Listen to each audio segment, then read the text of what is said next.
everyone, and welcome to From Darkness to Love and Light. Today, I have a new guest. I'm not sure exactly how I even found her. I kind of was doing something, searching or whatever, and she just kind of popped up, and I was like, oh my goodness, I would love to have her on my show. And I was quite honored when she actually agreed to be here. Her name is Natasha, and she will be sharing her story of her darkness to love and light. And she now empowers others to embark on their own journey of healing and self discovery. Natasha is a Holy Fire Reiki master. She is trained in breathwork, sound healing, and meditation. Has her certification in eating disorder intuitive therapy.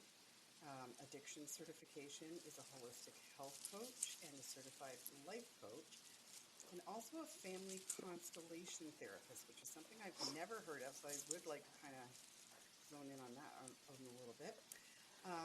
Yeah, she has an awful lot of amazing things that she can do. And she operates this company called The Pillar. So with no further ado, I would love to welcome Natasha to my show today. Hi, Natasha. Thank you. Hi, Lynda. Thank you so much. What a beautiful intro. Oh, goodness. Well, look at all I just said to her just as before we were coming on. I was like, is it just you in this company? Or because I'm a little intimidated. You've got all these special powers that you have, all these things that you do, and it's so cool. But Oh, thank you. Thank you. So a little bit about my journey is I grew up in a home where it was my mother, my stepfather, and my brother in the beginning. Then my sister came later on, and my mother decided that she would invite somebody into our home who didn't really care for colored people. And so that led to a lot of physical, emotional, verbal, and mental abuse from age 2 years old until I was 14 when I was put in foster care. wow. So my upbringing was a bit, and I had,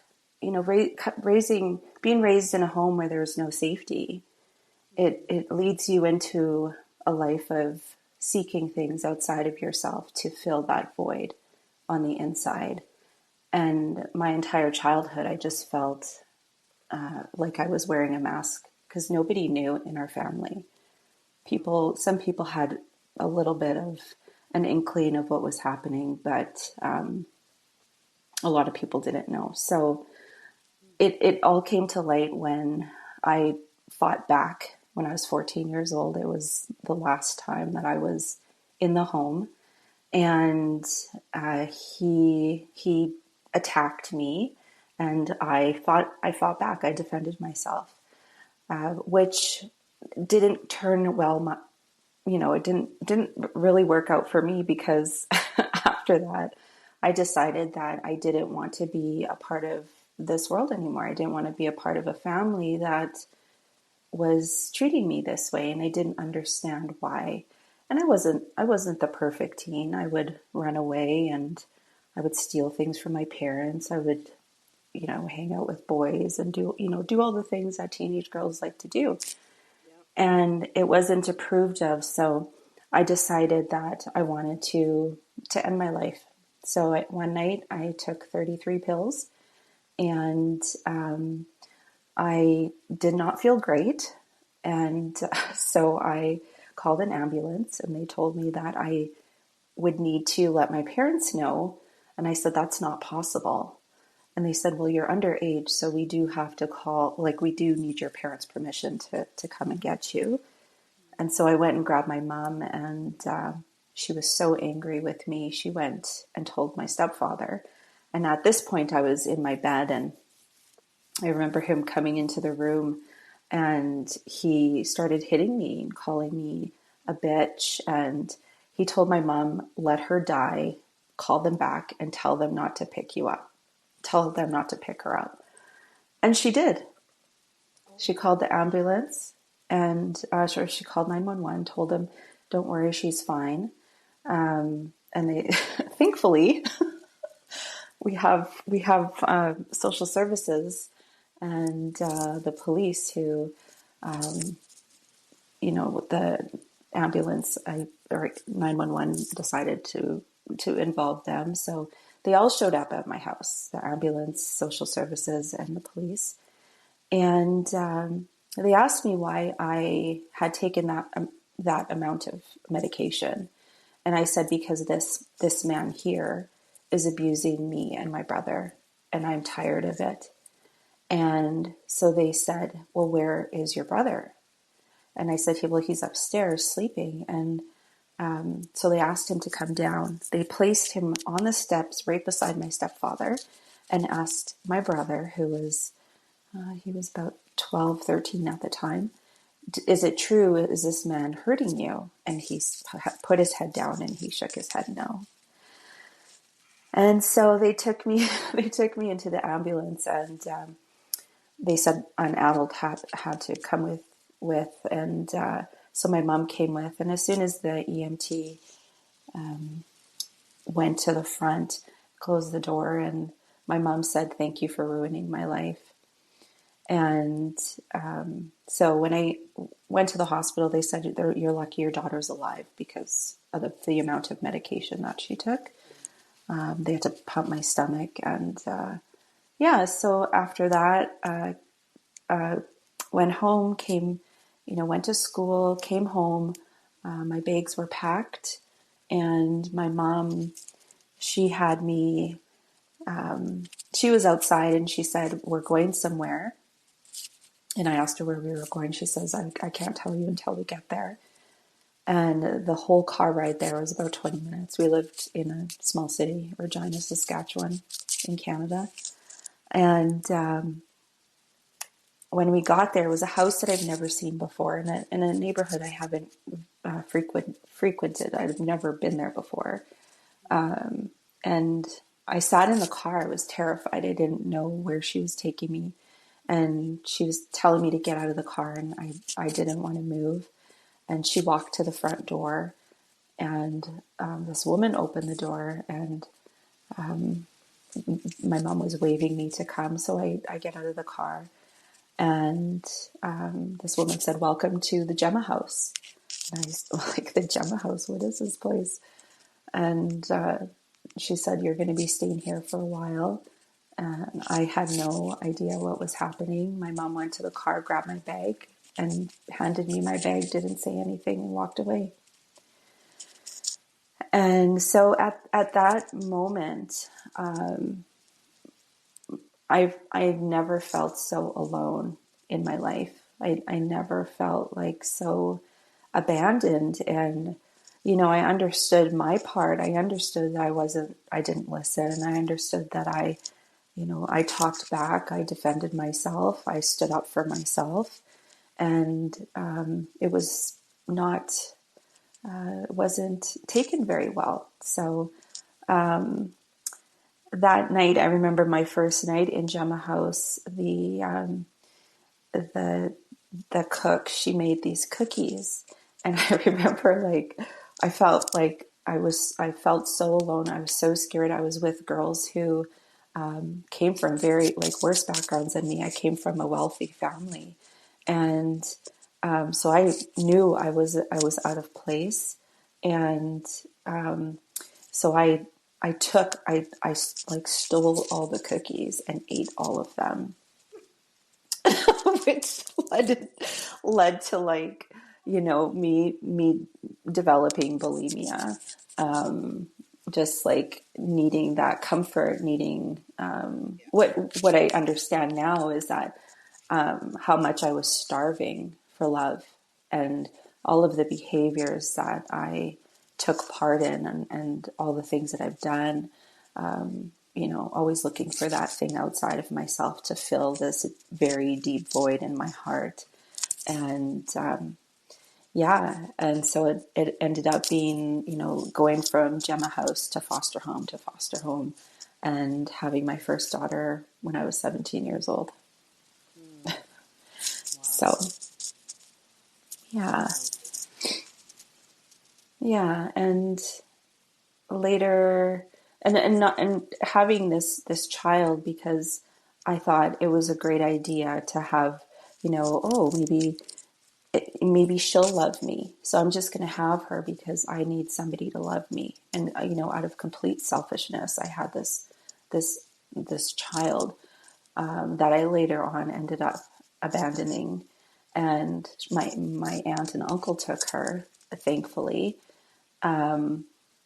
And yeah, it was just this repeated cycle. I saw my mom's life in my life.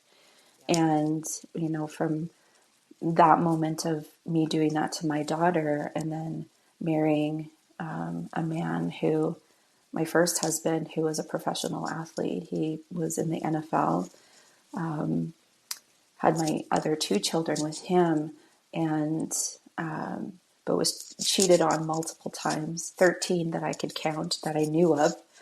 And yeah, so, from being in that environment and just seeing like, okay, my life is a mess. I don't want to repeat the past. I don't want to repeat my mother's life, or my grandmother, centuries, all these ancestors. I didn't want these repeated in my life. I wanted it to end, and I didn't want my daughters to have to go through the same thing.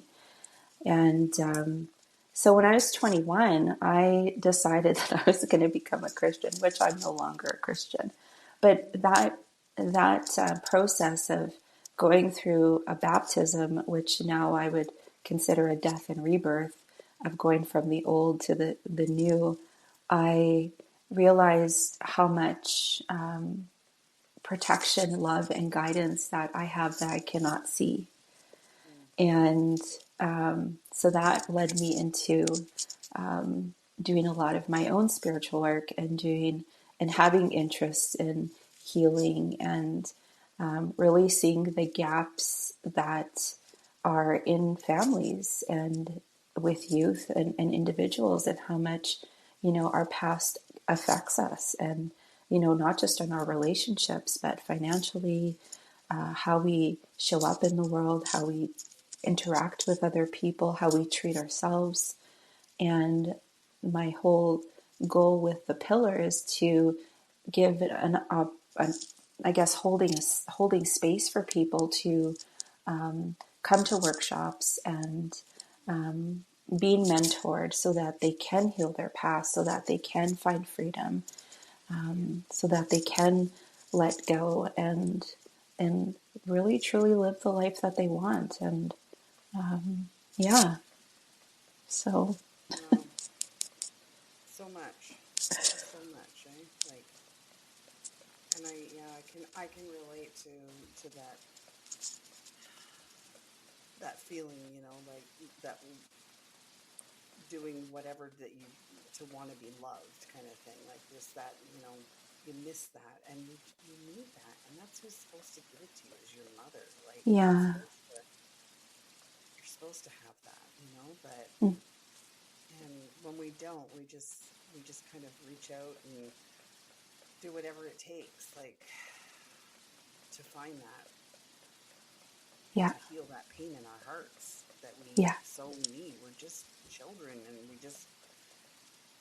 it's incredible how much it affects us growing up in every single way of our lives, everything that we do, every choice that we make, until we can start to just love ourselves more than anything else, which is the hardest thing to do when you've grown up in a place where you feel unloved. How you think there's something wrong with you. You think, well, it's got to be me. So Yeah. how do I love myself? Like, how do I even do that? But Yes. It's a question I still ask myself that, like, how am I loving myself today? And I think when people have, I've taught workshops on the mother wound. When people have a mother wound, it's, when you don't have that nurturance, that comfort, Mm-hmm. the acknowledgement, just even saying I love you. You know, if you had a mother who didn't even say I love you, or and didn't acknowledge that you were even there, or used you as just somebody to do things for her that she didn't want to do. Like there's so many scenarios where you know, people have felt so used and abused by their mothers, and it shows up like, you know, we yearn for connection. And the biggest area where it shows up is our relationships. And Yeah. we, you know, people tend to minimize their own needs and values just to appease their partner, and go completely against what it is that they want for themselves. And a lot of times when I'm working with people, people don't even understand what their needs are. So reparenting, yeah, reparenting yourself is so important, and just becoming that parent that you've never had before. And really, it starts with just connecting with your inner child. What did your inner child need at that time, and what can you give them? What can you give them now? And connecting with that inner child every day, because let me tell you, if we you can tell when somebody's inner child is running the show and they're driving the bus and the adult is sitting in the back. Yeah. So, I probably need a lot of inner child work. Oh, Jesus, I'm glad you're. Oh my God. Well, I did do that. I had a podcast about it not long ago, but I did do like a first session with a therapist on inner yeah. child work, and Mm-hmm. um, I was sort of like, I don't know. I didn't know if I got anything out of it, but I think I did. Like it's all that the whole process is it takes time, and I think we can't Yes. expect to do that work and that just be one session and just be like, oh, okay, well, I'm better. You know, it's baby Yeah, steps, right? And absolutely. There's layers to that. right, Yeah. and what Yeah. when you do that work, because interestingly enough, a lot of my childhood is I don't remember. It's just blank. Mm-hmm. And I know that that's protection. I know that I'm trying to protect myself from something. Yeah. And like, what are your thoughts on when that comes up? Do you dive in? Do you try to dig to find those memories, or should they stay protected? I always meet with people where they're at. Like some people are not ready to go into those spaces, and there are, you know, there's so many healing modalities that can help bring that out, especially with somatic work, which Right. is something that I'm going to be hopefully getting into in the near future. But it's some people are ready, like when you're dealing with the inner child, I always have people to go into the space of where they grew up, go into that home, and go into the room, your room with the inner child, where your inner child, or where you were as a child most of the time. A lot of people can Right. remember, like, oh yeah, I was in my bedroom a lot, and just sitting with them, just, you know, sitting with them and seeing what their behavior is. How are they sitting? Are they standing? Are they hunched over? Are they crying? And not introducing yourself at that time, because you're just really observing, Mm, seeing how it makes you feel in the body. And right. but when people aren't ready, you know, there's when people don't remember their past, you know, what happened to them as a child, it the body will block it out, the mind will Right. block it out as a it's a coping mechanism, but it's, yes, it's protecting you from the things that are too hard for you to acknowledge. And as a child, when we see such traumatic events, there's a lot of things that we're not capable of even understanding what is happening. Yeah. So Yeah. it our mind may forget, but our body remembers.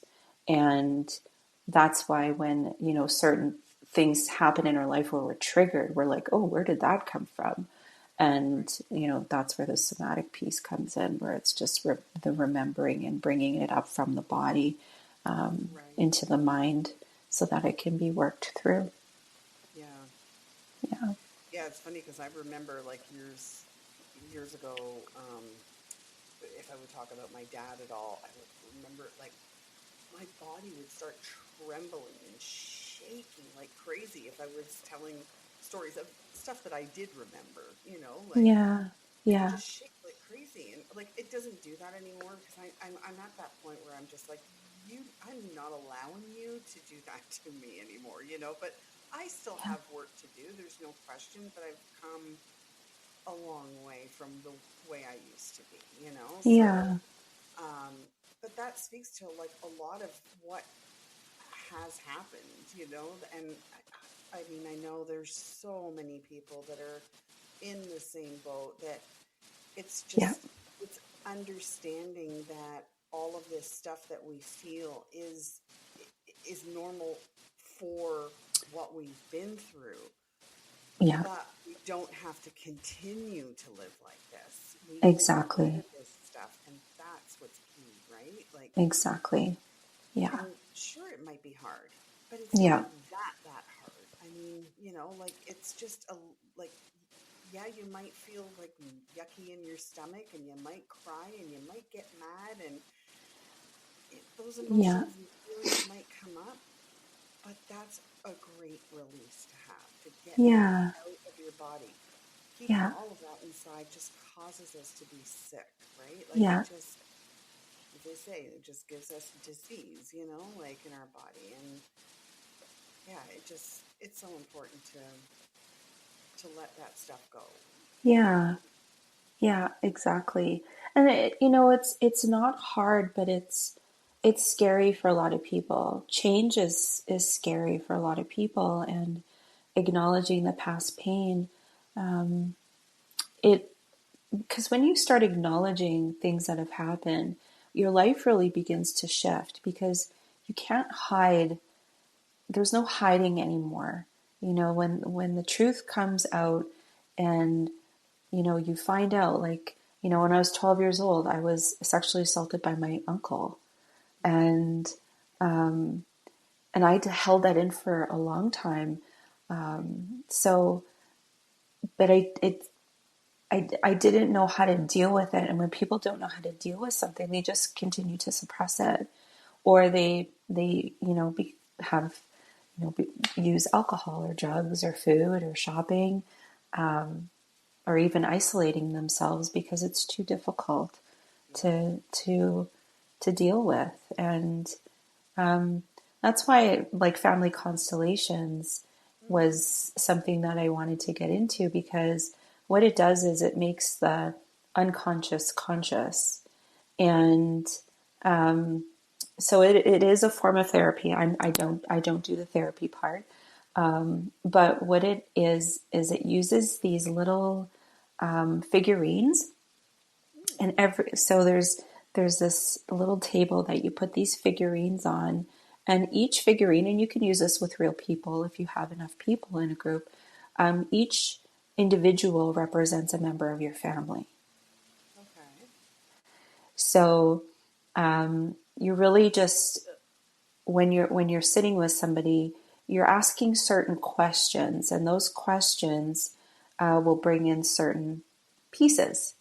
So that's where those figurines come in. So if there's trauma with a father, we'll bring in a figurine that represents a father. And it's interesting, a lot of the times, because there's big figurines, there's little figurines. A lot of a lot of people will choose themselves as a big figurine, and they'll choose the parent as the little figurine, Oh, because a lot of people have felt like they were in the parental role with their parents. They didn't feel like their parents were mature enough to be parents. yeah, that makes total sense. Okay. Wow. So, so it's, certain questions will activate it. When you ask somebody a question, it tends to activate something in the body and something in the memory. So when you ask these questions and they say, well, my father, I saw him as this little boy because of how he was angry all the time and frustrated, didn't know how to handle stress. And so, okay, we'll take that little figurine, and in family constellations, it's important to understand that the children are always the little ones. Like, we are always the little ones. So it's working with that individual to see that, it's safe for them to be that little person, even though they feel like they had to step in as a parent with their parent. They didn't have to take that role on anymore. Mm-hmm. So it's really working through these belief systems that we had to do all these things. We had to be responsible for our parents. We had to take on the role of the parent. We had to be the fixer of all the things. So it's working through those things. And when we work through those pieces, a lot of the times, people can start to remember some things that were taking place from their childhood that they had suppressed. But I think it's important to use multiple therapies and healing modalities, and not all at once, because it can be very overwhelming to the system. Sure. But I feel like, a lot of the times whenever I don't know what I need in the moment, I always ask my guides to bring somebody to me that will help me go further on my healing journey. And every time I ask, they always bring somebody in. So, I think when you're ready, to grow and you're ready for change, and you're tired of, hiding and, protecting people that you're not responsible for protecting, your life, the pieces start to fall away.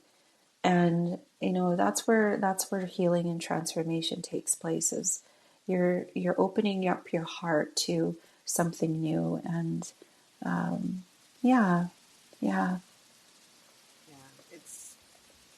I think, if you can get to that point of just allowing yourself to heal and allowing that time, the rest of your time here, to be peaceful and calm and yeah, loving, and it, you, every single person deserves that for themselves. yeah, It doesn't matter what has happened in your life. You deserve that peacefulness, that happiness, that just safety, right? exactly. And I, I, I don't know. It's just. I mean, there's no perfect person. Like you said, you have times where you ask for, for someone else to come in and help you. We're always healing. We're always learning. We're always healing. Yeah, We're never going to be completely 100% healed, but we certainly can feel better than we were feeling before. yeah, We could be a lot further ahead just by doing, like you say, there's different modalities, different ways of healing ourselves. If one thing doesn't work with you, there are so many options. So yeah, it's just taking that first step and just doing something for yourself. Why not do something absolutely, for yourself? Like, absolutely. yeah, Yeah, I mean, it's just, I don't know, like sound healing. That'll be a perfect example. So yeah, people don't want to deal with therapy, like talking to somebody about it. Sound can release so much out of you, and absolutely. that's such an incredible healing modality. And like I remember, I did uh, what was it called? Warrior yoga. After I had my cancer, it was like I think the following winter time or whatever. So it was like almost a year later, and I did this warrior yoga, and we got into like the butterfly pose. And Mhm. I had no idea. So it's like it basically is you're putting your 2 feet together with your knees resting down on the ground and you're lying on your back. Um, and I just remember all of a sudden I started crying. And I looked at the Mhm. teacher and or the instructor and she's like, it's okay, And she said that is one of the most vulnerable positions to be in yoga. And it's all about your root Yeah, chakra. And it is, that's a huge relief to let those tears out and let that go from you. So another modality, right? hmm Like, I mean, yeah, yeah, just Reiki and yeah. A all the yeah. there's so many things that you can do. We don't have to do like the scary stuff that it sounds like, oh, I gotta talk to a therapist and I'm scared, I don't want to talk about it. You can start in other ways too, like you're saying about the sound Absolutely. healing. Yeah. Yeah, and I think a lot of people think that, oh, it's going to be so expensive for me to go down this rabbit hole of healing. There's so Mm-hmm. many free resources out there: meditations, breath work, Reiki healing, even sound healing. YouTube's a great place to find all of that. And if somebody is wanting to start on their own and they don't know where to look, like for yoga with Adriene is amazing. She has 12 million followers on YouTube, She's and the best. like she's incredible. And So good. oh, I love her, love Yeah. her. Um, yeah, and even meditation, you don't have to. I feel like people think, well, meditation, I have to just sit quietly in a room and with no distraction. And there's different forms of meditation. There's walking meditation, swimming's meditation, singing's meditation, dancing is meditation, gardening. There's so many forms. And, it's important for people to understand that you may not fit in the box that society and sometimes a spiritual community will try to put you in. Yeah.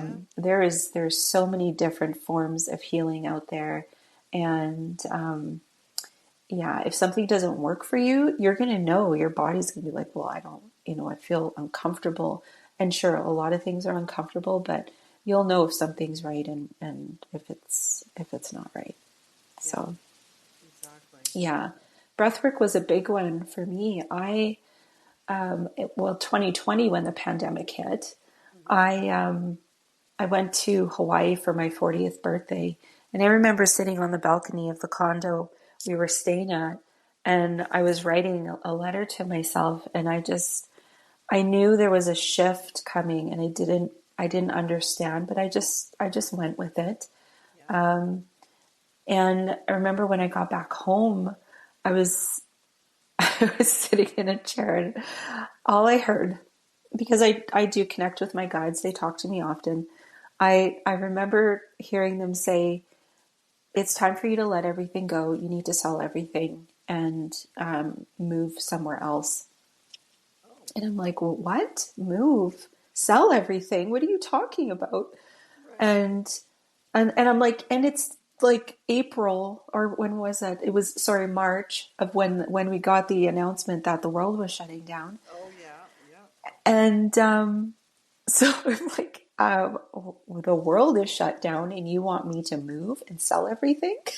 Mm-hmm. so, so I I said, well, where am I supposed to move? And they said, well, move in with your friend because she has a big house and she doesn't have anybody living with her. I'm like, you want me to pack up my family of five, so my three daughters, my husband, and all of our animals, five animals, and move into her house? And they're like, yep. And so I'm like, well, she's not going to let me because she doesn't like animal, or she doesn't want animals in her house. And they're like, just call her. So I call her and I'm like, hey Sherry, so is it okay if we move in with you? She's like, yeah, sure. And I'm like, even the animals? And she's like, yep, no problem. And I'm like, what is going on? So, so as the months progressed, I remember it was October 31st, 2020, and I wrote a letter, another letter on the full moon, went to a hill, and I remember looking at the moon and then reading it, going back to the house, and burning this letter. Mm-hmm. A month after that, my guides are like, it's time for you to leave your career. I was the executive director for a brain injury organization for 10 years. And I was like, and do what? Like, what am I supposed to do? And there was no answer. But I knew I wanted to write. Like I loved writing and I knew I wanted to do that. And then after that, a month after that, it's time to let go of your husband. This isn't healthy for you. So December 2020, gave my resignation, stayed for a few more months. January 2021, told my husband, I want to separate. And had 3 months of not of working, and after he moved out, gave my resignation, stayed there. Then I had nothing. I was naked. I had no home. Like I was living with my friend, Right. and so she took care of me and my family. Me, my two other daughters. My older daughter had moved out, and it all started because I started breath work. When That's I started to breathe, huh. so in 2020, when I started breath work. I started working with a psychologist who specialized in Reiki, and she gave me these breathing exercises to do throughout the day at work, in the evening, and I forgot how to breathe. Like I didn't realize how much I was holding in my body, and so when I started to breathe, it's just like all this stuff started coming up. And it was the moment in my life where I was cracked wide open. I was like, I'm like, God, I have nothing. You have taken everything from me. Like I felt like Job. I felt like Job in the Bible. Oh my gosh, that's so real.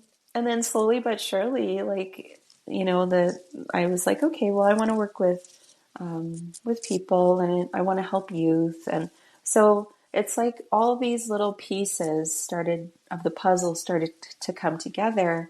Right. Um, and was I receptive the whole time? Absolutely not. I was kicking and screaming because, I was trying to hold on to my old life for dear life. I didn't want to let go. Right. But I knew that if I wanted to grow and become this woman that I know I am, like I deep down I know that I am, I have to let the things go that are just not in alignment with my life anymore. Right. And so that was kind of the beginning of my like awakening, my like true awakening into who I'm here to be in my path and purpose. That's So incredible. And it's blowing my mind because breath work. It's funny. I have a guest coming on in a couple weeks. I think it is, and she does breath work. And I said to her, I would love for you to come on my show and talk about this. So it's kind of yeah, strange that you're talking about this right now, because I said to her, I remember like meditating and stuff, and then people like telling you to like do this breathing stuff, and I would panic. And I'm like, I can't breathe properly. I can't breathe. I'm like starting to hyperventilate because they're telling me that I should be breathing like 1, 2, 3, 4, doing all these yeah, things, and I'm like, I would start panicking. yeah, And it's and maybe that's because I have I do suffer from anxiety. I don't know if that's what it is, but my son, who passed away 2.5 years ago, he, I remember him saying to me, because I would say, like, Ryan, you know what? Maybe you should just try meditating. Maybe just, he goes, Mom, I've tried it. I can't. It makes me more panicked when I try to breathe when they're telling me to breathe. Yeah. So I don't think that him and I are the only two people in this world that get that feeling, that panic feeling of breathing. And so with that, like, that's what do you do with somebody like me who's like just panics when it comes to like trying to do breath work properly, sort of thing? Yeah, yeah, you're right. There's so many people who are uncomfortable with breath work, Yeah. and I have a good friend who's a naturopathic doctor, and she's like, I can't do breath work. I feel so uncomfortable. Like, she's like, I avoid it like the plague. Like, I get it because it's like you're stirring a pot and you can't understand, like you're bringing things up, and the body is, I feel like when our nervous system and we have stored trauma or unresolved trauma, anxiety, depression, when there's all of this energy in the body, Mm-hmm. it breath work may not be the best place to like start, like sitting, being comfortable, just, are you comfortable just being with yourself, just like, observing, like if you were just to sit, of course you're always breathing, but Mm-hmm. just observing your breath, not trying to do these deep breaths, like, but just observing your breath. Yeah. you know what does that feel like? And a lot of people aren't comfortable sitting with themselves, Yeah. sitting with somebody else. And I think that's why it's important to go to these breath work workshops, because you have people there who understand the energy in the body, and they can help people, just like, just sit there with you and take things slow. The thing with anything that you're doing, there's no quick fix, or it doesn't have to happen so quickly. You can take as much time as you need to just to learn anything, take as much time as you need. But I think the most important thing is for people to just be comfortable with themselves, and to be able to just, what does that feel like to sit with yourself? What Right. does it feel like in your body just to breathe normal? Like you're just sitting here breathing. Close your eyes, keep them open. What does that feel like for you? Right. And for some people, it could be complete overload. Yeah. Would it be helpful for me to hold your hand? Would it be helpful for me to put my hand on your back? Right. So it's really just sitting and letting sitting with somebody, and being very aware of what they need in that moment. And yeah, that's always a great place to start. Well, that's so interesting. It's yeah. This and it's true. It's some people just sitting with themselves is just that's a hard part. Like they if they start focusing on the breath, it could just cause more anxiety to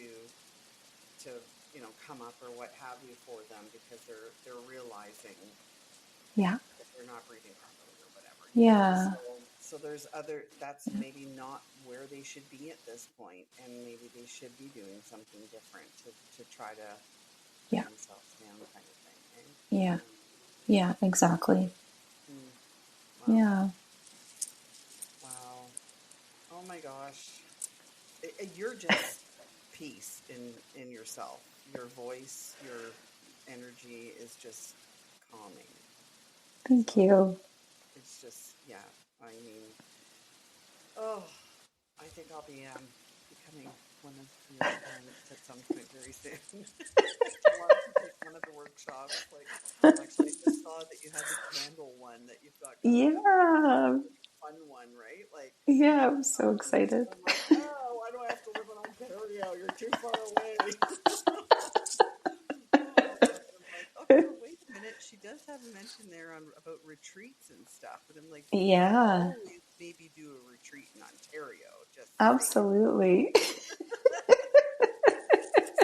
Oh Lord. Yeah. So the best place for anybody to hook up with you in reference to the pillar would be to go to thepillar.ca. Um, Yeah. or is there somewhere where you're more active that it's easier for them to reach out to you kind of thing if they have questions or what have you? Yeah, so so the pillar um, was something that came to fruition last fall, and the website is finally finished. Right. I will be more active on social media. At times, I feel like I'm allergic to it, but I know how important it is to reach people. And Yeah, I know. so, yeah, so thepillar.ca is the best place to find out about my workshops and mentorship programs.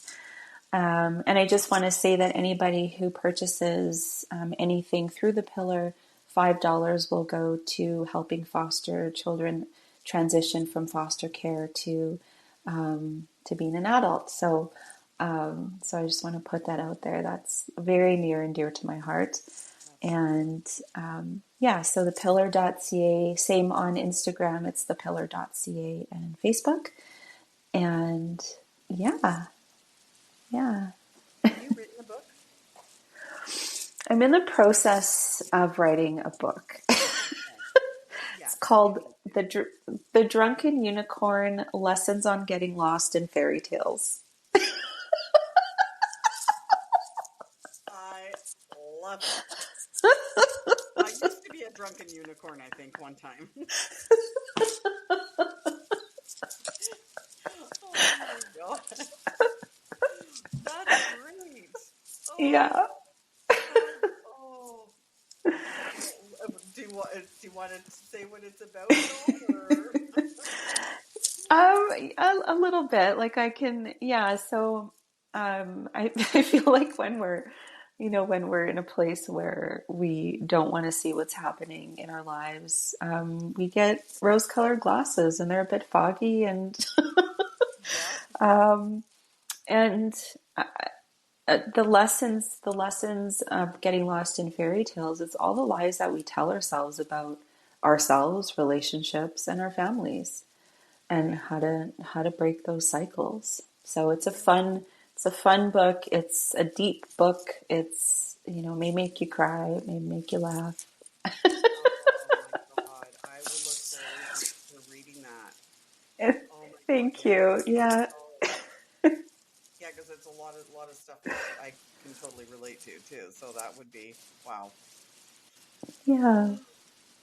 Well, Natasha, thank you so much for coming on today. I'm You are so honored, welcome. so blessed that you accepted this invite. And I don't know, I just feel like there's more that I need to ask you, but I don't know what to ask right now. And maybe I'll have you on again. And I just, I just encourage everybody to just check you out because you are definitely a special person. And Thank you. we are so lucky to have you. Thank you, Linda. I'm honored to be on your show today. I'm so grateful, and I love your story as well. And I know that we can talk for hours. I feel that. Yeah. Oh, we'll be connected. That's it. You're stuck with me now, girlfriend. Now you have to talk to your guides about how to get rid of me. I don't know. They're probably like, oh God, not no.